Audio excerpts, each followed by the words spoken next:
the offices here, we built these on top of the old freezers and coolers. Okay. So the building was built in 1913. There was one of the entrances that was used to bring the old creamery labels in. And so we built these little offices on top of the coolers and freezers. Some of this I'd rather not be recorded, but... Oh well, transparency is transparency. This is the attic we're on top of. Again, this was all old space, which we built little rooms for storage and staff washroom and so on. We're in the throes of doing our inventory, year-end inventory, so everything's a bit messy right now. This is obviously the gift wrapping department here. This is where we sort of built some gift baskets. Yes, okay. Yep. This is a shed roof and little space that we put onto the back of the place. Okay. Yes. And again, everything's a little topsy-turvy. Oh, so this is the back wall of the butter factory, I guess. Yeah. And that's just sort of a burglar alarm. Yes. No.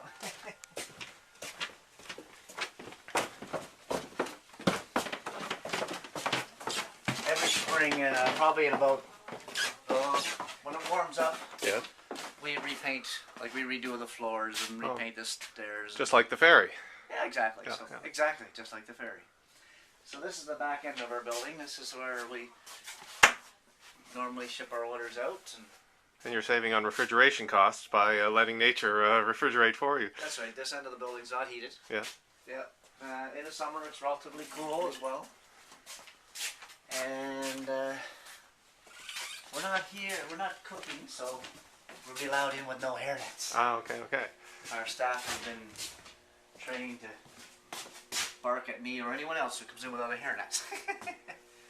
But this part of the building here actually used to be the walk-in cooler and freezer, this whole area. And the walls are 13-inch thick cork walls. Really? This is from the butter factory? Yeah, the butter factory. Okay. And they used to just used to cut the ice out of the river, and then bring the ice in and put it in sawdust. Okay. And this room used to be the cold room for the butter. And you've upgraded slightly from that. We've upgraded quite a bit. Yeah. Yeah. Crystal plex everywhere. Yeah. We're in the process of redoing all our flooring in a month or so. Ah, okay. So This is the kitchen. It's Yeah. just very small. Everything's done by hand. And that's actually the shop up there then. Yeah. So people can watch the process. And how often during the sort of heart of the season is something happening in this room? It'll be 5, sometimes 6 days a week. Okay. Yeah. They usually start their mornings at 7 and finish at 3 to 4. And this is where it all gets made then? There's no other place? Okay. This is it. So it is, you talk about transparency, it's as transparent as you can be, I guess. Then. Yeah, it's very, very efficient. Okay. Really, we're only running, if you looked at the clock as an 8-hour day, 5 days a week, we're probably only running at 40-50% of our capacity. If you expanded the day to 16-hour days, then we have a long way to go that we could use this kitchen. And there's not a lot of complicated looking equipment here. I mean, nope, it's pretty basic. The downside of doing what it is we do is the repetitive nature of the work. Right. A lot of pouring, handling, tightening of tops and so on and so forth. So we have had, some staff have had service. Yes. Yeah. So you're not, there's not like you're bottling and you're doing the whole 9 yards in here. There's not a bottling line that's off somewhere. No. It's all done by hand then. Everything's by hand. This was, this pot is actually my original pot. Okay. That we started with 1984. Yes. And I purchased this from Paderno for $15. Okay. Yeah. Wow. So we're still using this pot. It seems to be in good shape. Yep. Yeah. And then this is a stainless steel thing that we take out the hot preserve and we pour it in a bottle. Okay. Yeah. And screw the top on the bottle. And we screw the top on the bottle. Okay. Yeah. And then it ends up there in the... Up in the store. Yes. We're online. Or the showroom as I'll call it. Yeah, exactly. Okay. Yeah. This is the kitchen.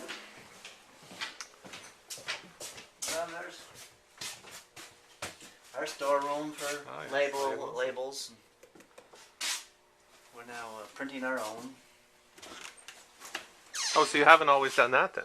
No, we've just started printing our own labels. Oh, so you can do it on demand, essentially. On demand, yeah. Because of regulations, so now we're able to print the black part of the label. Ah, okay, so you have the green part pre-printed then, and you That's just print right. on top of it, right? Yeah. And that means you can print in different languages, and We could. yeah, yeah. We could if we had the translations. Right. The white label is just, it's a long story, but we're still in transition. Eventually the labels will be colored.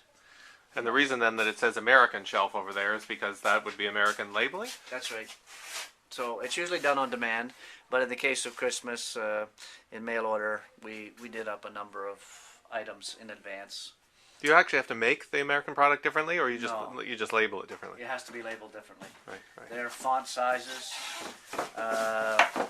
where the net weight is placed. Right. Canada, we like it on either side. Yeah. Oh. And Americans want it dead center under the product. Okay. Just enough to be annoying. Right. Yeah.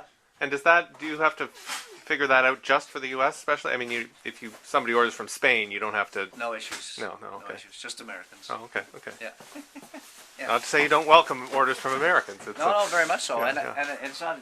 I shouldn't say just Americans. Yeah, And I completely understand. And their food system is open to bioterrorism. So their reaction after September 11th was, all of a sudden they've got to close all these loops and all these open, and those areas that were probably easiest to first grab at would be food coming across the border. Right. So they probably did a lot of things all at once, and in the grander scheme of things, maybe could have been phased in, or. Yeah.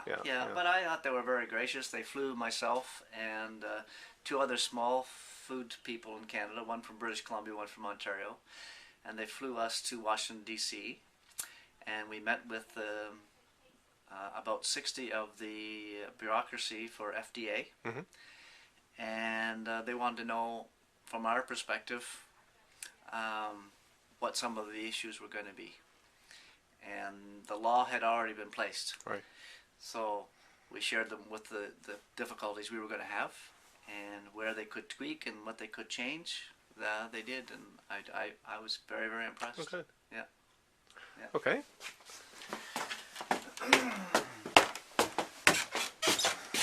Well, go now, ain't you? Oh my goodness. Oh, Peter. Oh God. Yeah. It's not a good day to be filming. Yeah. So you're not open right now. We're not open. When do you open for the season? We open in April. Okay. Late in April. Yeah.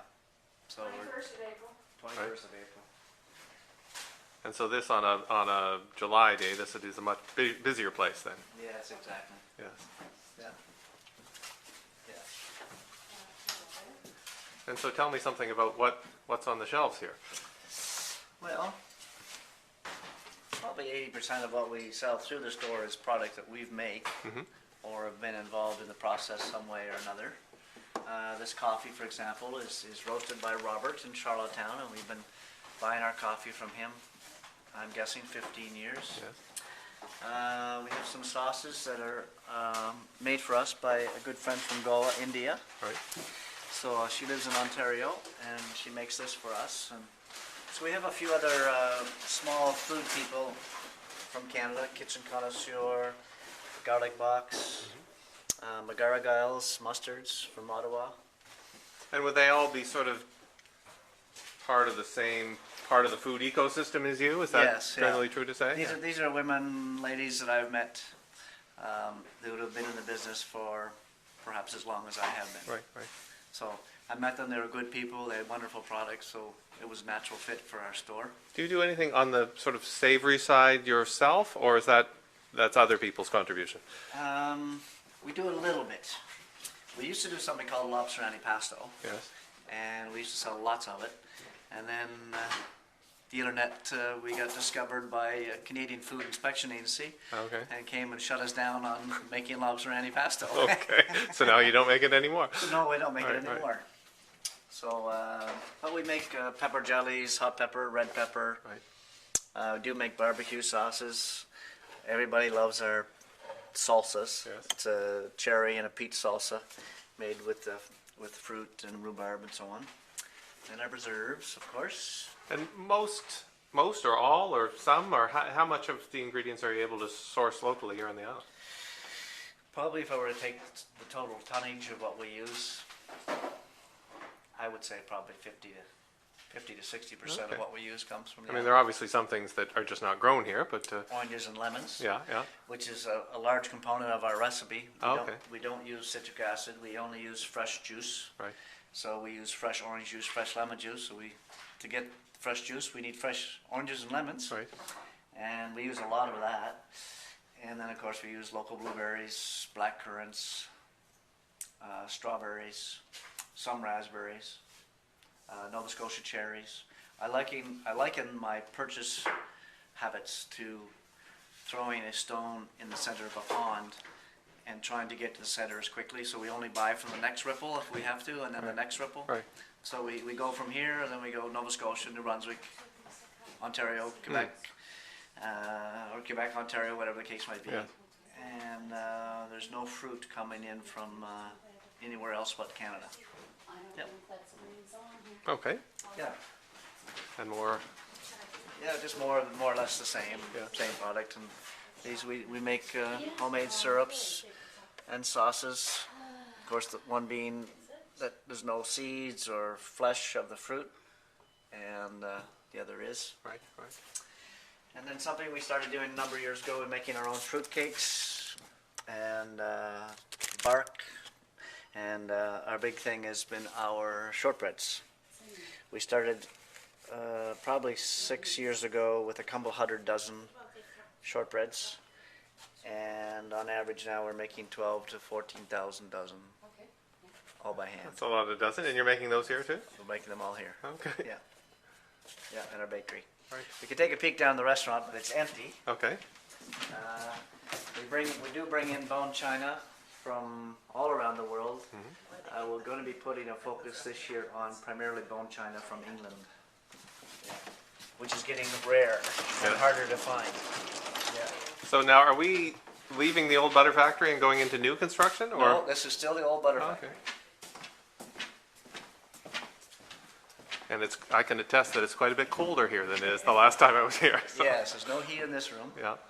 And this is the line between the old butter factory, right here, Oh, okay. and the extension. Right. So we put this on, would have been 7 years ago.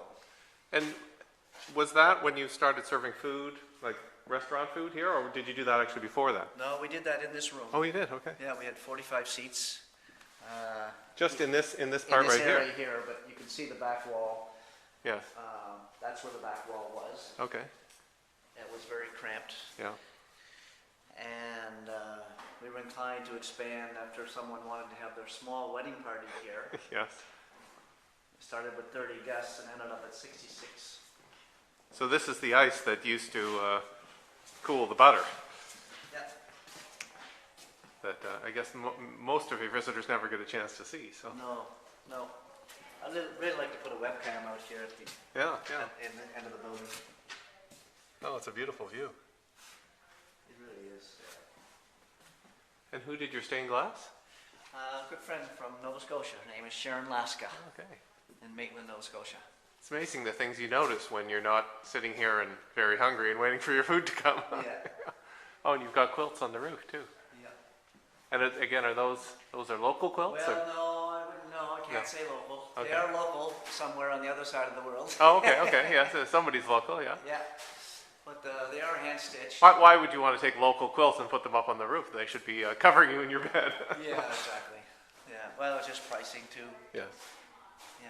But the lanterns Yes. are made by Chris Jetty. Oh, yes, okay. Yeah. Canoe Cove. He's an architect, but he has another passion for making lanterns. Sure. So you open in here on April 21st as well, or? It'll be more around Victoria Day weekend. Okay. The last day weekend of May. And you go into October again here? The end of October. The cruise ship industry has changed our business Right. quite a bit as far as our season.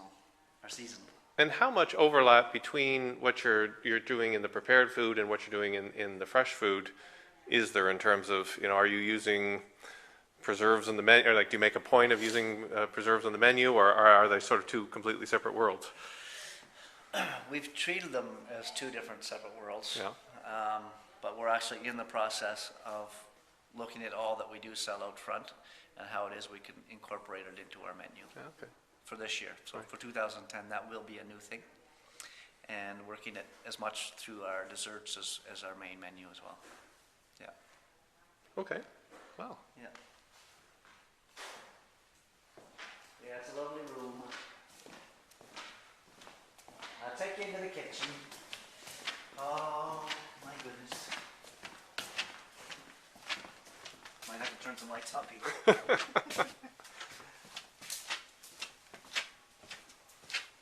If there are any. So now was this, So too cold that they won't even come on. was this the, oh look, you've got no quiche, no croissants, no French soup, no vegetable penne, no mussels, and no ginger ale on your last day. Exactly. So that'll get erased when you start again. Yeah. So was this the kitchen that was serving this space out here originally, or? Yes, yeah, this room was not here. Okay. And this was the kitchen, the whole kitchen. It's here. Turn some lights on for you. Let me,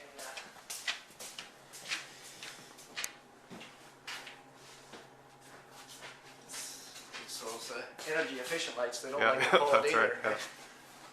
But again, it's a bit of a mess. But this was the old boiler room. So in behind this wall is probably a 50-foot chimney. Oh, okay.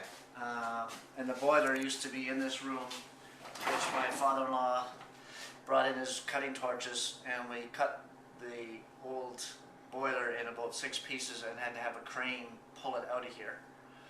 So is the chimney's inside there? It doesn't extend above the roof anymore. It still does. Okay. We're in a dilemma. We're being told that we should take it down. Yes. I don't want to take it down. Yeah. So it's to figure out, are either going to spend thousands of dollars to take it down or thousands of dollars to fix it. So I'm inclined to fix it. Yeah. And you're not actually using it as a working chimney, though. No. I have thought of putting a hole in here and putting in a fan that would at least, or even let nature as a draw Right. pull some of the heat out of the room. Sure. Yeah. But we're probably the only air-conditioned kitchen in Prince Edward Island. Yeah. So we dump, some air conditioning here for staff. Yeah.